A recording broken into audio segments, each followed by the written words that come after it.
seperti yang mendatangkan debt collector mobil. Dia semua yang mendatangkan skenario dia bersama dengan pengacaranya si botak itu. Bayangkan saja, mobil katanya pengacaranya si RO baru 3 hari terlambat aturannya datang ke kediaman.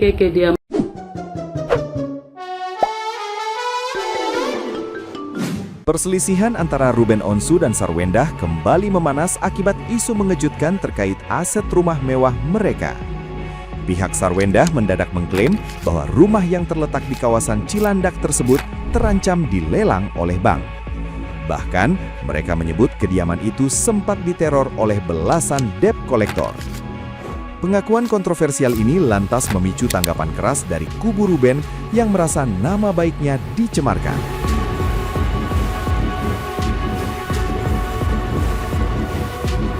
Kubu Ruben Onsu secara tegas membantah isu teror tersebut dan menantang Sarwendah menunjukkan bukti otentik. Pihak bank sendiri turut merasa heran sebab tidak pernah mengirimkan penagih utang ataupun menetapkan status lelang. Seluruh prosedur kredit dipastikan masih berjalan normal sesuai dengan fakta transparansi finansial. Ruben pun meminta mantan istrinya untuk berhenti menyebarkan narasi bohong hanya demi menarik simpati publik semata.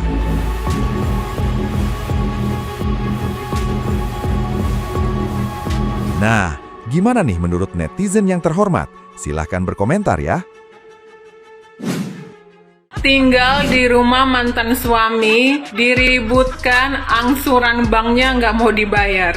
Sekarang pindah di rumah sendiri, diributkan juga kenapa nggak izin dulu. Sebenarnya mantan suaminya dia mau apa sih? Gue heran deh semuanya diributkan. Ini nggak boleh lah, itu nggak boleh lah. Sebenarnya ya, aku tuh nggak suka bahas-bahas kayak gini, tapi aku udah terlalu muak sama drama ini. Dari beberapa bulan yang lalu sampai sekarang berdrama sepanjang masa. Aku sebagai fansnya Sargio, aku sudah nggak ada asupan lagi guys.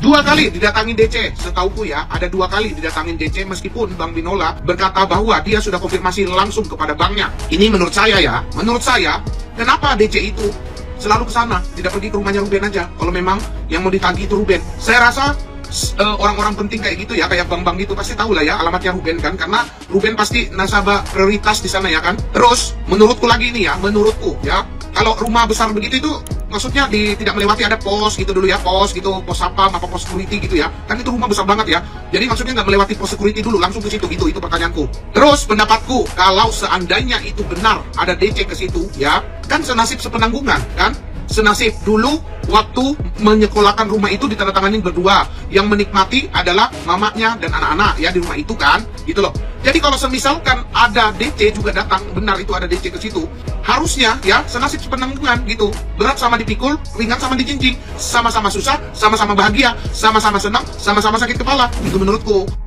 Ini beneran debt collector bank atau masa iya debt collector bank resmi datang malam-malam? Coba deh kita pikir pakai logika sederhana. Pihak Sarwendah bilang ada 5 orang yang diduga debt collector datang menggeruduk rumah hampir jam 10 malam. Kesannya serem dan mengancam banget ya buat anak-anak kan. Tapi ingat, utang yang lagi dibahas ini KPR bank resmi BCA kan, senilai miliaran rupiah.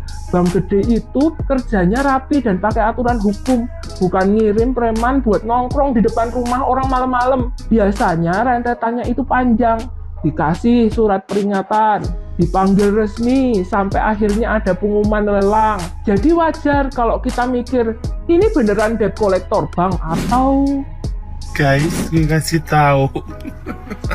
Kalian tadi lihat ya, kuasa hukumnya si mantan istri kan ngasih bukti nih, chat, bahwa si mantan istrinya mau pindah rumah beserta anak-anaknya. Tetapi ternyata tidak terkirim, cuma centang 1. Mantan suaminya sudah ganti nomor ternyata. Padahal ya, anak-anaknya pun sudah tahu ayahnya sudah ganti nomor. Pikir secara logika, anaknya yang tinggal sama ibunya ya, masa iya ibunya tidak tahu? Nggak mungkin. Masa iya anaknya tidak cerita, tidak ngomong, Bun, ini si ayah ganti nomor? Nggak mungkin kalau nggak ngomong. Udahlah, kalau mencari simpati masyarakat nggak usah kayak gitu bang. Di sini juga mikir, please, pakai segala adegan nangis katanya ibu berjuang buat anak. Lo pikir mantan suami lo itu berjuang bikin gugatan asuh anak buat anak siapa? Gue tanya. Aduh Tuhan, capek gue. Ih, please ya, jangan bikin lo semakin dihujat. Lo kalau semakin bersandiwara, berdrama, lo semakin dihujat ya. Kembali lagi kita bahas tentang debt collector. Nah ini kan seolah-olah sangat menekan kepada Ruben Onsu ya. Kita pahami, kita pelajari, debt collector kurang lebih 5 orang datang jam 10 malam. Di rumah yang semewah itu, apakah tidak melalui yang namanya Bapak Satpam atau security kompleks perumahan tersebut, rumah-rumah mewah tersebut, ataukah kok malah saya mikirnya rodok mikir aneh, apakah orang yang datang ini memastikan orang yang berada di dalam rumah Ruben Onsu yang memang beberapa bulan terakhir ini banyak terblow up tentang pacar CEO yang keluar masuk dengan leluasa rumahnya si janda Ruben Onsu ini. Lah ini kan orang malah berspekulasi masing-masing toh. Nah ini seharusnya si pengacara ini harusnya kalau membuat atau menunjukkan bukti telaah dulu. Lah yo penek debt collector moro jam 10 malam. Lelek setauku ki biasane ki pihak security wilayah yo lek nang desa enek pasangan yang belum menikah terus mereka itu terbiasa bersama, contoh katakanlah biasa dolan mlebu metu omah, itu akan dipantau oleh pihak desa ngono. Terus mengko lek dari rumah kok urung metu ngono kuwi biasane kuwi yo ditekoni.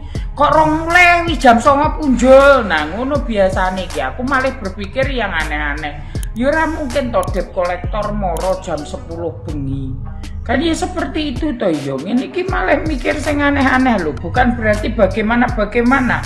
Penggiringan opini debt collector jam 10 malam dan itu akan meresahkan dan merugikan serta menakuti anak-anak. Lah itu yang bikin repot. Terkecuali siang atau apa ya kita rada mikir mungkin. Lah ini jam 10. Iya kan? Nah kalau urusan kepindahan itu karena perkara yang lain, terus ini apakah debt collector ini sebuah wong malah mikir ngono toh. Iya kan? Ojo gitu, gini loh, maksudnya gini. Ini lama-lama pengacaranya ini malah ini loh ya, merugikan Sarwendah loh sebenarnya. Masa ya debt collector jam 10 malam. Yang bener ini debt collector atau pihak keamanan dari perumahan tersebut yang mendatangi mereka, mungkin karena ini kan rumahnya janda, terus ini kok mlebu metu di mana orang yang terbiasa yang dimasukkan mlebu metu itu adalah teman kerja tapi kerabat, kan begitu. Kalau yang pacar CEO ini kan masuknya orang luar, mungkin bisa kemungkinan seperti itu ya kan. Masalahnya kan dilihat dari 5 orang yang datang jam 10 malam. Yule umumnya wong desa koyok saya begini ini ada tamu jam 9 malam belum pulang dari yang ditamoni ya. Biasanya dari pihak desa itu ada komplain ngono apa piye? Apa aku sing rada kadoan lek mikir ya. Tapi yo ora mungkin lah wong jam 10 malam debt collector. Wis mbuh lah kono yo.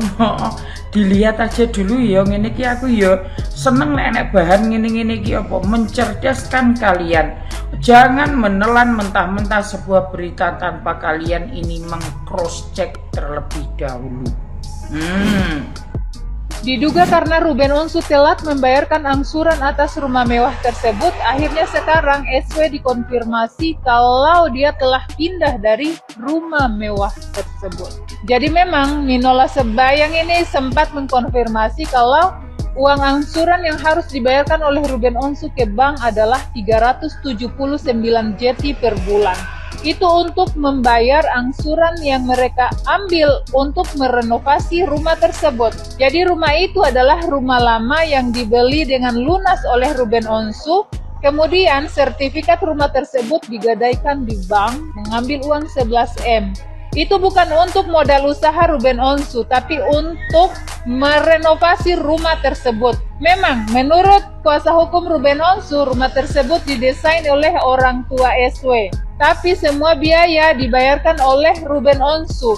Itu dibayar profesional, bukan gratis. Itu menurut kuasa hukum Ruben Onsu ya. Jadi inilah pentingnya menjaga mood seorang donatur. Donatur ini kan harus memikirkan angsuran di bank 379 JT per bulan. Belum lagi uang nafkah anaknya 200 JT per bulan. Belum lagi uang asuransinya. Jadi mood seorang donatur ini memang harus dijaga. Jangan dihina-hina sesukanya. Jangan diteriaki cong. Jangan juga dibatasi aksesnya bersama anak-anaknya. Pokoknya harus dipermudah atau harus kompak lah. Biar mood seorang donatur ini bagus. Biar dia bisa kerja dengan lancar, bisa mencari cuan untuk membayar semua angsurannya. Apa nggak giling tuh seorang angsuran melihat bil-bil yang harus dia bayarkan tiap bulan? Kalau yang tidak pernah menjadi donatur memang tidak akan mengerti perasaan Ruben Onsu. Tapi orang yang terbiasa menjadi donatur, meskipun donatur kecil-kecil, mereka akan mengerti apa yang dirasakan oleh seorang Ruben Onsu. Si Endah dikira lugu, rupanya suhu. Dikira ibu peri, rupanya siluman. Perinya siluman jin Gunung Kawi. Dipranknya media dan dipranknya netizen yang mendatangkan debt collector rumah yang katanya rumah itu 80 miliar sampai 70 miliar tunggakan bayarannya. Itu adalah skenarionya si S. Ya, rumah itu dibeli cash money sebesar 10 miliar ya, cash bukan kredit ya. Karena rumah itu mau direnovasi, sudah direnovasi, tapi mau lebih bagus lagi dibongkar. Itu kan bukan direnovasi itu. Pokoknya harus disekolahkan surat rumah yang di Cilandak itu. Itu permintaan si Betina tahu. Dan baru sedikit bukti dikeluarkan pengacaranya si RO sudah buat skenario palsu pengacaranya si S. Seperti katanya kan rumah itu kan mau dilelang, padahal kagak ya, karena kan kalau nggak sanggup bayar cicilan biarlah saya bayar cicilannya itu, tapi atas nama saya katanya. Rugi dong si R, dia sudah bayar berapa puluh M, kau pula anak ini rugi dong, dia udah berapa M bayarnya. Ngeri kali kau jadi Betina kau, tukang isap darah kau. Seperti yang mendatangkan debt collector mobil, dia semua yang mendatangkan skenario dia bersama dengan pengacaranya si botak itu. Bayangkan saja, mobil katanya pengacaranya si RO baru 3 hari terlambat aturannya datang ke kediaman pribadinya si RO, bukan ke rumah Cilandak. Siapa yang suruh itu datang kalau bukan si perempuan itu bersama pengacaranya? Kalian licik, tapi jangan harap kau akan dapat berkah kelicikanmu itu S. Tidak. Sudah kau tukang fitnah, tukang jual keluguan, padahal kau suhunya dibilang ibu peri, padahal kau perinya siluman Gunung Kawi. Sudah.